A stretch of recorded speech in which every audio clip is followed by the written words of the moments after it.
Olá pessoal, tudo bem com vocês? Bem-vindos a mais uma aula de História.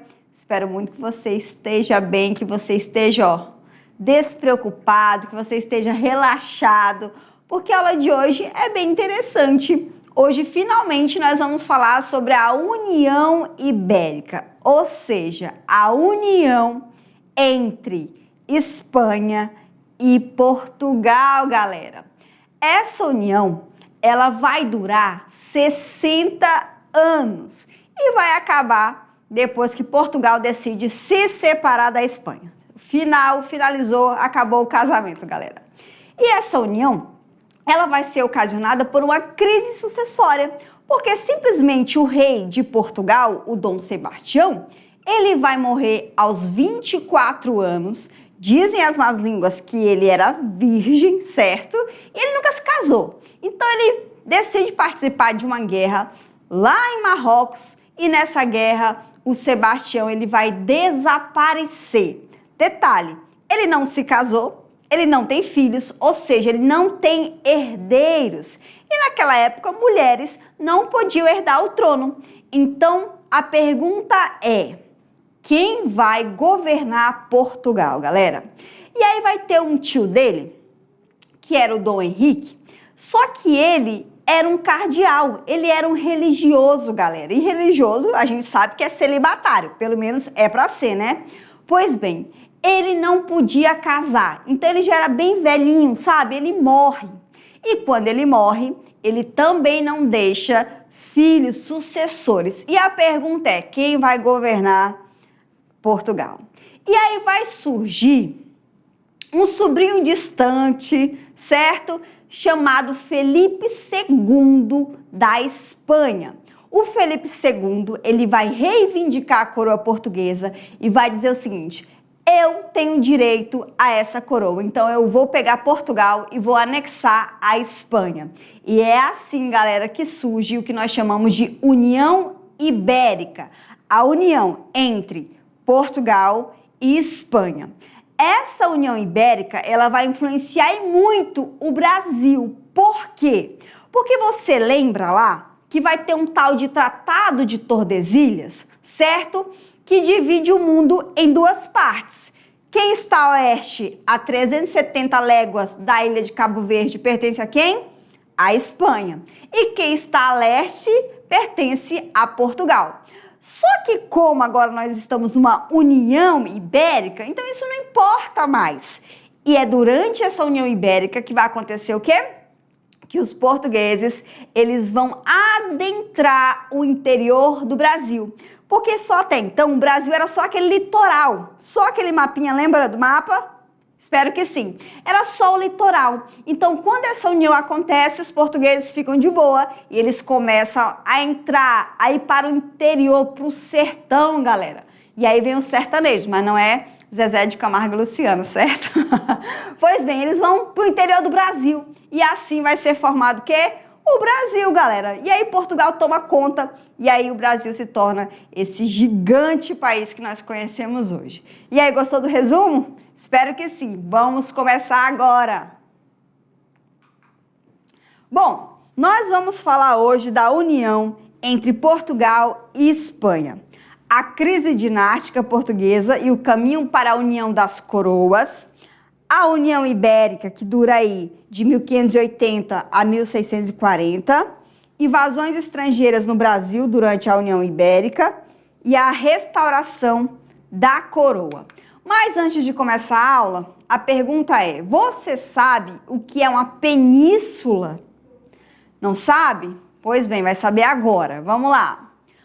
Uma península é uma porção de terra cercada por água, em que quase toda a sua volta, mas está ligada ao continente por uma estreita faixa de terra chamada istmo. Exemplo, Península Ibérica. Então, pessoal, Portugal e Espanha estão grudados um no outro, certo? Então, está tudo em volta de Portugal e Espanha, tem um mar e só vai ser ligado ao continente europeu por uma faixa de terra. Localiza-se no sudeste da Europa. e é composta principalmente por dois países, Espanha e Portugal. É banhada pelo Oceano Atlântico e pelo Mar Mediterrâneo, sendo ligada ao restante da Europa pela cadeia montanhosa dos Pirineus. Uma curiosidade: a Península Ibérica teve grande importância histórica durante as grandes navegações. Vocês lembram das grandes navegações? Por que Portugal e Espanha eles são os primeiros a irem para o mar?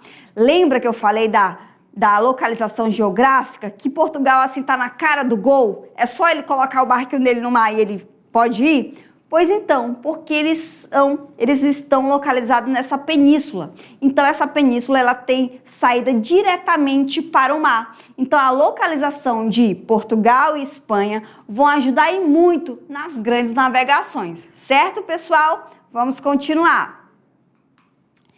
E aí, a crise dinástica portuguesa e o caminho para a união das duas coroas. Vamos lá. No final do século XVI, Portugal enfrentou uma grave crise política provocada pela falta de um herdeiro direto ao trono. O rei Dom Sebastião morreu em 1578 durante a Batalha de Alcácer Quibir, no norte da África, sem deixar descendentes. Pessoal, olha só, essa guerra aí de Alcácer Quibir, ela também vai ser chamada de a Guerra dos Três Reis. Por quê? Porque quem vai participar dessa guerra são três reis, certo? Só que os três, eles vão morrer na mesma guerra. Então, o Dom Sebastião, ele vai simplesmente desaparecer. Ninguém sabe como que ele morreu, para onde que foi, cadê o corpo. Até hoje, ninguém sabe para onde está Dom Sebastião. Um rei vai morrer de dor de cabeça, então ele vai ter muita dor de cabeça e ele vai acabar morrendo de dor de cabeça, porque naquela época não existia nadador, certo? E também o outro vai morrer afogado, simplesmente uma desgraça. Então, a Batalha de Alcácer Quibir é também chamada a Guerra dos Três Reis, certo? Vamos continuar. Seu sucessor, o cardeal Dom Henrique, governou por pouco tempo e também faleceu sem indicar um sucessor, abrindo uma disputa pela coroa portuguesa. Vocês lembram, quando a gente fala sobre a Inglaterra, vocês lembram de um carinha chamado Henrique VIII? Lembra que o Henrique VIII foi aquele rei que ele vai casar com 6 mulheres. Por quê? Porque ele queria muito ter um filho homem por causa da sucessão. A Inglaterra, pessoal, não admitia mulher, assim também como os portugueses. Então, a história do Dom Sebastião é muito parecida com a de Henrique VIII. Só que o Henrique VIII, o que ele faz? Ele era muito mulherengo, ele casa 6 vezes, ele tenta engravidar 6 vezes, ele só vai conseguir uma vez e para sua má sorte, para sua desgraça, a criança vai acabar morrendo. Então, ele briga com a igreja, ele cria uma nova religião, ele casa com mais 5 mulheres, mas nenhuma vai conseguir lhe dar um herdeiro. E resultado, quem vai assumir? Vai ser a sua filha Elizabeth I. Só que aí, no caso, quem vai vir vai ser o rei da Espanha, o Felipe II, certo?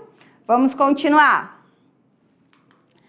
Após a morte de Dom Henrique, diversos candidatos reivindicaram o trono de Portugal. Entre eles, destacava-se Felipe II, o rei da Espanha, e neto do rei português Dom Manuel I. Aproveitando sua posição dinástica e seu poder militar, Felipe II invadiu Portugal e garantiu sua coroação como rei português em 1580, iniciando a União Ibérica. Ou seja, o que é a União Ibérica? É a união das duas coroas, Portugal e também Espanha, certo, pessoal?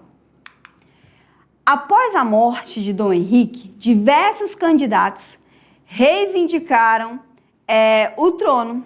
E aí o Felipe II, que era o neto do rei Dom Manuel I, ele vai acabar assumindo a coroa. Então, a união das coroas alterou profundamente a situação da colônia portuguesa na América. Como Portugal passou a fazer parte do Império Espanhol, os inimigos da Espanha também passaram a atacar os domínios portugueses. Essa mudança teve importantes consequências para o Brasil, principalmente com as invasões estrangeiras e a expansão do território colonial. Pessoal, como ninguém achou o corpo de Dom Sebastião, então começou a surgir boatos, a surgir uma lenda, ligada à religião, de que o Dom Sebastião, ele iria surgir, ele iria vir do fundo do mar para governar Portugal. E durante muito tempo, a galera realmente acreditou que ele iria, pessoal, retornar. E detalhe, não é de qualquer lugar, era do fundo do mar, certo? Pois bem, quando a Espanha, ela se junta a Portugal, ou seja, ela pega Portugal e fala assim, Portugal agora faz parte da Espanha, estamos numa União Ibérica agora, todos os inimigos da Espanha agora vão ser inimigos de Portugal, porque a Espanha é quem vai, durante esse período da União Ibérica, galera, governar aqui o Brasil colônia. E é na época da União Ibérica que vai acontecer as diversas invasões. E a mais grave dela vai ser as invasões holandesas, lembra? Pois é. Por quê? Primeiramente, antes da União Ibérica, a Holanda, pessoal, ela era parceira comercial dos portugueses.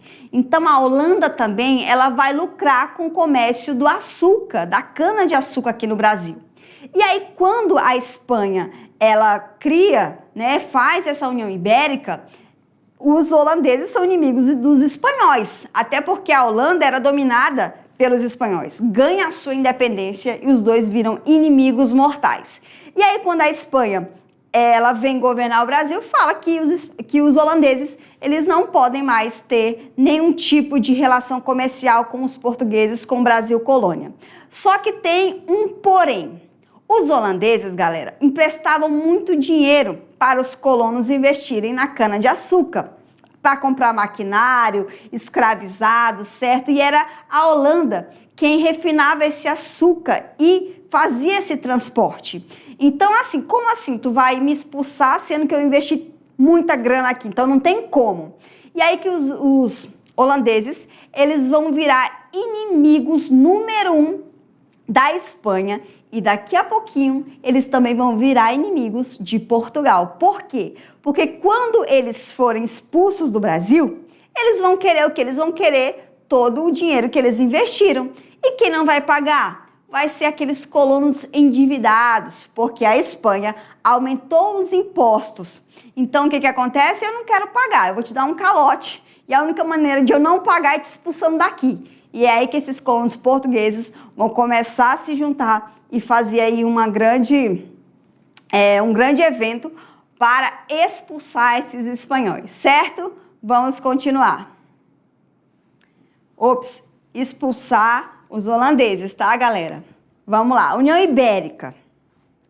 Aqui nós temos o Dom Sebastião e aqui nós temos o Felipe II.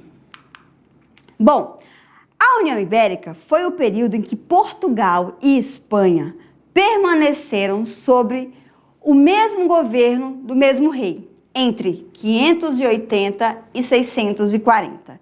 Embora os dois países continuassem existindo como reinos distintos, compartilhavam a mesma coroa, então era o mesmo rei. Essa união ocorreu em um momento de fortalecimento do poder espanhol na Europa e modificou as relações políticas e econômicas do Império Português. Durante a União Ibérica, o Brasil passou a integrar indiretamente o vasto império controlado pela Espanha. Pessoal, então, durante a União Ibérica, a Espanha vai ser o país mais rico, vai ser um país muito poderoso. Por quê? Praticamente a América do Sul é da Espanha, certo?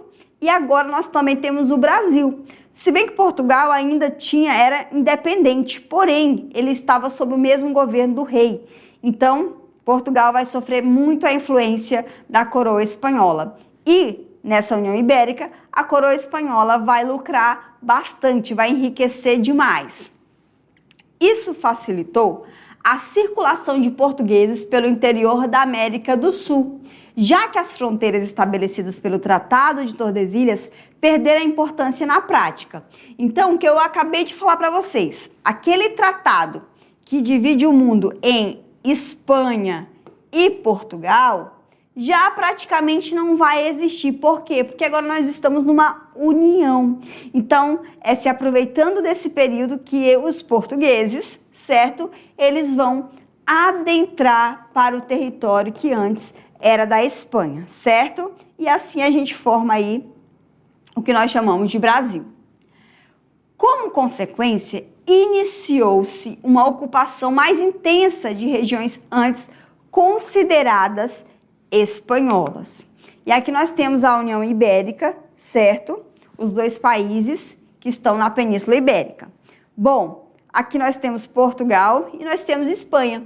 Então, galera, eles estão, olha só a localização, tem água para tudo quanto é lugar. Então, esse daí é um dos motivos que levaram Portugal e Espanha a se aventurarem aí nas grandes navegações, certo? E aí nós vamos ter aqui condições e promessas. Vamos lá. Qual que é as promessas quando essa união acontece? Vai ser a manutenção das instituições portuguesas, como Portugal vai ter a sua lei, vai continuar normal. Nós vamos ter a moeda, o idioma e a religião. Nada vai alterar, certo? Por mais que esteja sob o controle da Espanha. Lisboa vai permanecer como capital do reino português. Contudo, a subordinação à Espanha gerou descontentamento. Então, qual que foi as condições e promessas aí? De não mudar a lei portuguesa, de não mudar a moeda, de não mudar o idioma e nem a religião, certo? Só que ainda assim, os portugueses, eles ficaram descontentes com esse domínio da Espanha, certo? Daqui a 60 anos, eles vão para a luta para tentar acabar com essa união. Embora tenha durado apenas 60 anos, galera, 60 anos, a União Ibérica produziu mudanças permanentes na história brasileira. Além da expansão territorial, fortaleceu a ocupação do interior. Lembra que eu falei que lá na cana-de-açúcar, a coroa vai proibir a criação de gado no litoral. Por quê? Porque no litoral estava a cana-de-açúcar. Então, se eu criasse o gado lá, que até então não era muito, o que ia acontecer? Esse gado iria destruir os canaviais.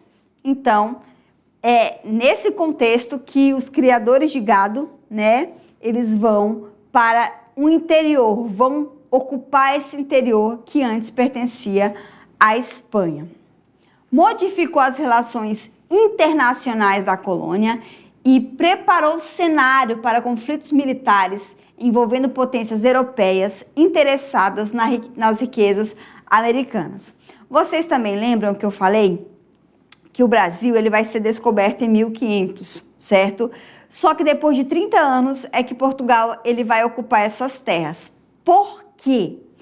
Porque essas outras potências como Holanda, como França, como Inglaterra, não vão aceitar esse tratado de Tordesilhas, porque eles não vão aceitar que o mundo está dividido entre Portugal e Espanha.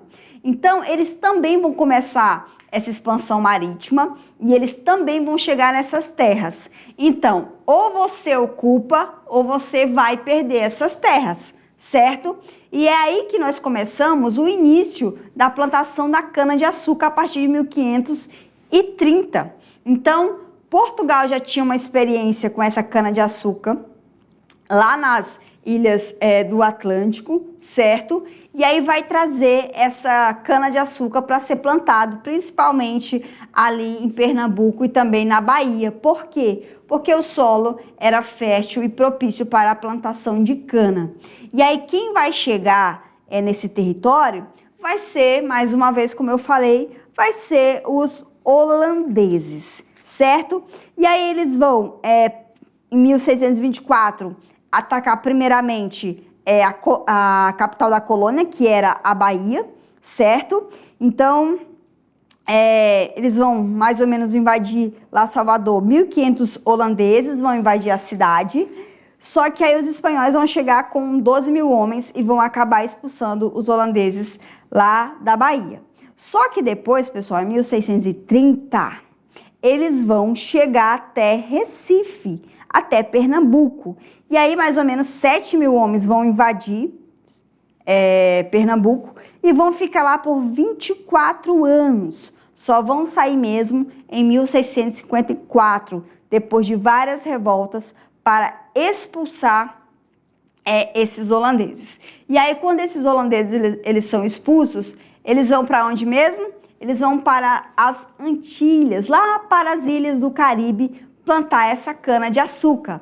Lembrando que como eles já tinham, eles sabiam do preparo, eles conheciam esse produto e eles também conheciam o mercado consumidor desse produto, eles vão plantar essa cana e eles vão vender esse açúcar. Um açúcar de melhor qualidade e um açúcar também mais barato, certo? E aí, quando acontece essa união, nós vamos ter as invasões, uma série aí de invasões estrangeiras no Brasil. Bom, como a Espanha estava em guerra contra diversos países europeus, especialmente a Holanda, Inglaterra e França, suas colônias passaram a ser alvos desses conflitos. Pessoal, olha só, vocês lembram também que eu falei sobre os corsários, que são aqueles que a gente conhece hoje como piratas, só que esses corsários, eles não eram piratas, eles tinham a carta de corso, ou seja, eles tinham a permissão desses países aqui, principalmente quem gostava disso aqui eram os ingleses, eles tinham a permissão para quê? Para saquear, para roubar qualquer navio que tenha riqueza. E aí eles recebiam o que? Eles recebiam uma parte do saque, né? E aí foi assim que a Inglaterra, pessoal, enriqueceu bastante. E nessa onda aí de pirataria, de saqueamento de navios, um navio espanhol lotado de ouro vai ser saqueado pelos holandeses. E aí o que acontece? Os holandeses vão ter muito metal precioso, galera. Eles vão poder investir muito em cana-de-açúcar. Então, a Espanha, ela tinha muitos inimigos e quando acontece a União Ibérica, Portugal também vai herdar esses inimigos. Então, o Brasil tornou-se alvo estratégico devido à riqueza produzida pelos engenhos de açúcar e à posição privilegiada no Oceano Atlântico. Então, nós temos aí um litoral gigantesco, certo? Saída para o mar, que é a principal rota de quê? De comércio. Bom, as invasões mais importantes foram realizadas pelos holandeses. Em 1624, eles ocuparam Salvador, então capital da colônia, mas foram expulsos no ano seguinte, como eu acabei de falar. Em 1630, eles conquistaram Pernambuco, principal região produtora de açúcar no Brasil. E aí eles vão permanecer no Nordeste por mais de 20 anos. E aí só em 1654 é que eles vão ser expulsos de Pernambuco, que era a principal capitania que produzia aí esse açúcar. Lembrando que quando a Holanda ela consegue invadir Pernambuco e fica lá governando essa capitania por 24 anos, galera, o que acontece aí? Acontece que a Holanda ela vai governar de uma maneira diferente. Então vai ser assim que ela vai conseguir ficar esse tempo todinho lá. porque assim, nessas colônias holandesas, bom, eles vão emprestar dinheiro para os fazendeiros investirem no açúcar. Um governante, que daqui a pouco nós vamos falar, ele vai modernizar Pernambuco, mandando construir pontes, estradas. Eles também vai investir muito na arquitetura, certo? Na construção de teatro. Então, a Holanda vai investir demais em Pernambuco. Além disso, a Holanda, ela também vai pregar, por ela ser protestante, ela vai pregar uma certa liberdade de religião, uma liberdade religiosa. Então, você pode ter uma outra religião que não seja a católica, certo? E aí nós temos essa imagem onde nós estamos vendo aí a invasão dos holandeses no Brasil, simplesmente pelo litoral. Litoral, praia, galera, praia, mar, principal saída para o comércio. Bom, as invasões holandesas no Brasil. A primeira invasão, ela foi em Salvador, em 1624 a 1625. Eles foram expulsos por tropas luso-espanholas, certo? Ou seja, da Espanha e também Portugal. A segunda invasão vai ser em Pernambuco, em 1630, e só vão embora em 1654, e essa aí teve muito sucesso. E aí esse domínio holandês durou aí mais de 20 anos. Então, após a saída de Maurício de Nassau, como eu acabei de falar para vocês, o Maurício de Nassau, pessoal, foi um governante, ele era alemão e foi mandado aqui para o Brasil pela coroa holandesa.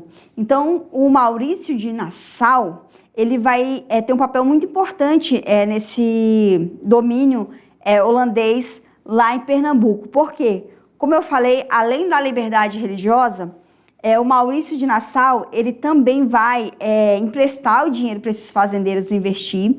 Ele também vai começar a modernizar a cidade. Ele manda construir pontes, abrir estradas. Ele investe aí na arquitetura, na construção de teatros. Então, durante o governo de Maurício de Nassau, Pernambuco vai atingir o seu apogeu. Só que aí depois ele vai ser afastado e é aí que começa o declínio do governo holandês em Pernambuco. Bom, após a saída, aumentaram os conflitos entre os colonos portugueses e os administradores holandeses.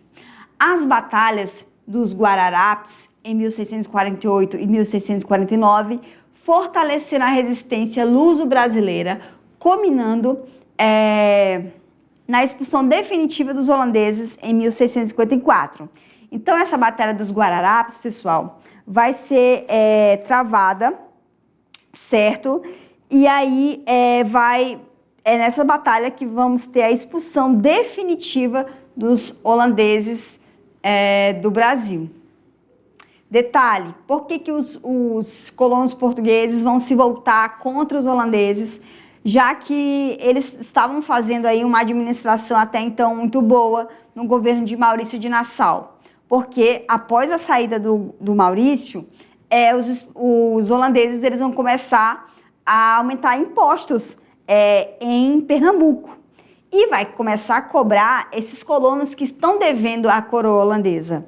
E é aí que começa a confusão e é aí que vem as batalhas, porque foram mais de uma. E aí acontece que os holandeses eles vão ser derrotados e aí vão ser expulsos do Brasil. E aí como é que se deu essa restauração da coroa portuguesa após 60 anos? Vamos lá. Em 1640, parte da nobreza portuguesa organizou uma revolta contra o domínio espanhol. Aproveitando o enfraquecimento militar da Espanha, os portugueses proclamaram Dom João IV como novo rei, iniciando a chamada Restauração Portuguesa e encerrando a União Ibérica. Com a coroação de Dom João IV, iniciou-se a dinastia de Bragança. Então você lembra desse sobrenomezinho aqui? Bragança, Dom Pedro I, Dom Pedro II. Pois é, galera, essa nova dinastia que vai surgir após a União Ibérica vai ser a da família de Dom Pedro, tá? Os Bragança, os responsáveis pelo Império, primeiramente pela independência, certo? E aí depois pelo Império aqui no Brasil. Então, iniciou-se a dinastia de Bragança, responsável por restaurar a independência política de Portugal. O novo governo, ele passou a reorganizar a administração colonial e fortalecer a defesa das possessões ultramarinas, incluindo o Brasil. E aqui é muito interessante por quê? Porque depois que acaba a União Ibérica, o Brasil, os portugueses, eles já praticamente, eles adentraram muito o território espanhol. E a partir daí vai ser só tratados que eles vão assinar para, de fato, tomar essas terras para que a Espanha futuramente não reivindique novamente. Então, esses tratados nós vamos falar nas próximas aulas, porque foram muitos tratados que vão ajudar a formar o país, né? O Brasil que nós conhecemos hoje, esse gigantesco país, certo? Que até então nem era para ser desse tamanho, era para ser muito pequeno. Vai ser desse tamanho por quê? Por causa da União Ibérica e também por esses tratados que nós vamos ver nas próximas aulas. E aí o que vai acontecer? Depois que os Bragança chegam, eles vão simplesmente endurecer e vão fortalecer a questão da colonização no Brasil. Por quê? Porque já se sabe que o Brasil é um país, uma colônia que vai gerar muito lucro, certo? Aqui nós temos a cana-de-açúcar, ok? Que ela vai entrar em declínio. Só que depois, galera, vai vir a questão do ouro, o período do ouro. O ouro, o metal precioso que Portugal tanto queria, vai ser descoberto lá em Minas Gerais. E é aí que vai acontecer o quê?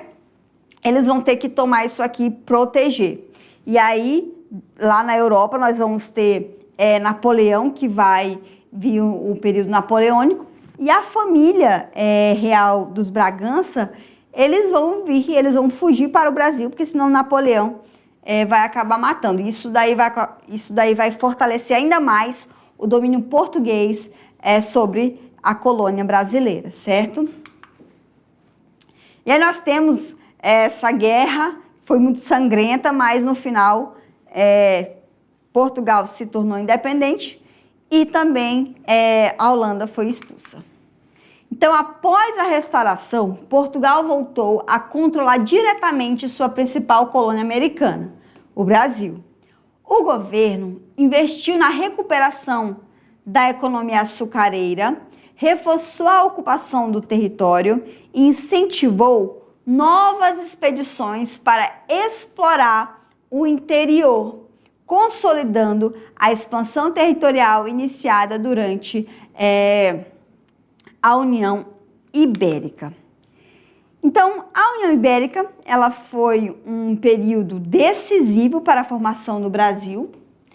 Ela favoreceu a expansão das fronteiras, intensificou os conflitos internacionais na colônia, estimulou a ocupação para o interior e contribuiu para a consolidação do território brasileiro. Além disso, deixou importantes marcas na organização política, econômica e militar da América Portuguesa, certo? E aí, galera, entendeu? Lembra que eu sempre falo que uma aula, ela faz sempre a ligação da outra, então é sempre uma continuação. Nós começamos lá quando o Brasil ele foi descoberto, depois nós começamos a falar sobre as capitanias hereditárias, que é quando o Brasil ele vai ser, a colônia brasileira vai ser dividida, depois nós falamos do governo geral, depois nós vimos sobre a economia da colônia, que vai ser a cana-de-açúcar, E aí depois nós falamos sobre as invasões e agora nós estamos falando da União Ibérica. Então, tudo está interligado. E a União Ibérica foi um período que permitiu que os portugueses tomassem terras e adentrassem para o território espanhol. E aí, como eu acabei de falar, graças à União Ibérica e também a criação de gado, os portugueses eles vão entrar cada vez mais para o interior do Brasil. E aí, após, vai ter vários tratados para legalizar essas terras, certo? E aí nós vamos ter finalmente a formação do que nós chamamos hoje de Brasil, galera. Esse país enorme com muitas e muitas culturas e povos muito diferentes, certo? Bom, galera, é isso. A aula de hoje fica por aqui. Espero muito que você tenha entendido, que você tenha gostado. Não chore, porque na próxima aula eu estarei de volta. Um grande beijo e tchau!